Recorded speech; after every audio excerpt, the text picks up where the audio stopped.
my question for you, Maxim, is you put together your tax plan calculator. What's been the response? I mean, do you think the average American is understanding exactly what this tax plan means for them? I don't think so yet. And I think the big takeaway here is the media kind of lied to people almost. They told people your taxes are going up mostly. The New York Times said the tax plan hurts the poor. New Yorker said more middle class pain.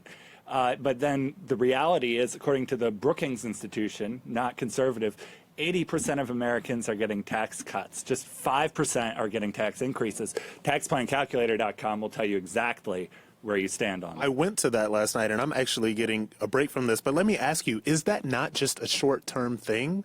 Because I think what Alyona was talking about is the fact that, you know, this is going to hurt middle-class and lower-class people in the long run. So I don't think so, because the cuts technically expire in 2025 for all the rates, including the wealthy. But it's a political strategy. The Republicans tried this before, back in 2000, with the Bush tax cuts, and those expired in 2012. And Obama and a Democratic Senate extended them for the middle class because they knew, like, you never let middle class tax cuts expire, and they're not going to do that with these either. You know, even Bernie Sanders kind of said, "Hey, you can't let these expire," and you know, Ted Cruz kind of said, "Okay, let's make them permanent." They're not. You're just then, you know, working under the assumption that down the line, maybe Republicans and Democrats will come together to keep those intact, but that's not something you can guarantee or promise to people. It happened last. It's not an assumption. And you I'd like also have to work look under. at the, you know, the limits, the caps on deductions that people have for state taxes, for mortgage interest rate deductions, which are now capped at $10,000. You know, those are things that made a really big difference in people's lives, and they are going to be seeing that. Those are real, but the 80% statistic, 80% people are going to pay less. That includes those factors. I want to ask Alyona, so do you feel like Democrats alienate a potential working class base of voters with comments like, you know, the crumbs comment, right? Like, oh, this is nothing but crumbs for people. When I believe... From Nancy Pelosi. From Nancy Pelosi said that. And there was a very good op-ed piece by Errol Lewis in the New York Daily News where he said, you know, these crumbs, if it's $60, $70, $80, $100 a year, these crumbs can help a lower middle class person get a year subscription to Costco, which would help save them money in the long run. Now, do you think that Democrats alienate a working class base when they say things like, especially the top Democrat, one of the top Democrats, Nancy One of the Pelosi? wealthiest Democrats. Yeah. Absolutely. I mean, I think that, yeah, that was a mistake by Nancy Pelosi to use that language because, of course, that can easily be spun politically, and there are, you know, the majority of people who make up our Congress are wealthy elites themselves, and so it's hypocritical for any Democrat or Republican to be using that kind of terminology as if,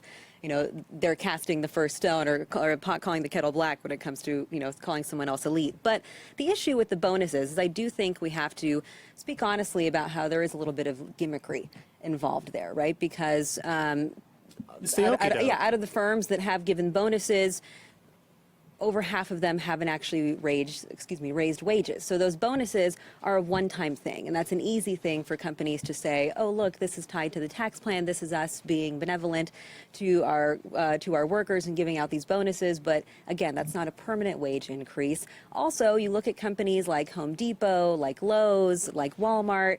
They say they're giving a bonus of up to $1,000. That's only for the employees that have worked there for 20 years. You know, and so the majority of people who are give us 20 years of your life and we'll give you $1,000, $1,000. where there's a very big turnover rate, most of them aren't getting that $1,000. And the bonuses are small compared to the actual cuts in the rates, I think. And, you know, $1,000 one time is a lot less than $1,000 every year. But I think the media has really missed those real actual cuts for people. And by the way, they succeeded. They did a poll in December, and 50% of people thought their taxes were going up. Yeah. Only 14% down. Like, that couldn't be more wrong. I don't want to derail the conversation, but are we going to get to the point where the media is not some big boogeyman that is always lying to us? They are. It just seems like that is the go-to boogeyman for everybody to say also the just media. Who do you mean when you say the media, though, right? If anybody who watches Bold knows I talk a lot about media bias. And by that, I would interpret the phrase the media to be the 80 to 90% of self-identified progressive, Democratic, and look at their donations to left-leaning candidates among people in the mainstream media. That's what I would describe as people who, and it's not to say that, people can't look at something objectively. It's possible, but I know that people talk a lot about bias and whether it comes to whatever type of bias you're coming at from any different perspective. The reality is that if you're in the minority, you're going to be experiencing things different from in the majority. And I think that happens for a lot of conservatives in the media. I know That's for fair. myself. Which is why everybody should be completely unbiased like me. But the thing is, that's not realistic, right? And I think that when we have this conversation about bias in the media, listen, we're all human beings. We're all impacted by our own experiences. And so there is no such thing as approaching any kind of story without any type of bias, without some kind of subjectivity. And I think that we have to be realistic about that any kind of story, it has been framed by someone who comes at it with a particular point of view, who comes at it with a specific angle, by editors, by people higher up in the news organization, that they think, what is the story? You have to think of what's the angle, what are we trying to tell people That's here? absolutely true. But the problem comes in when 95% of donations from journalists go to Democrats. Absolutely.